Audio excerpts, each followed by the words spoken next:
Posible daw po na maramdaman sa mga susunod na linggo ang epekto ng gulo sa Middle East sa presyo ng mga produktong petrolyo. Ayon po sa Department of Energy, ang oil price hike ngayong araw ay hindi pa epekto ng mga pag-atake sa Middle East nitong weekend.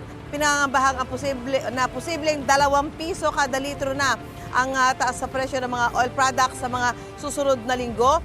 Patuloy raw itong minomonitor ng Department of Energy dahil sa kaguluhan sa Middle East na higit 100 barko ang ayaw ng dumaan sa Strait of Hormuz na kontrolado ng Iran.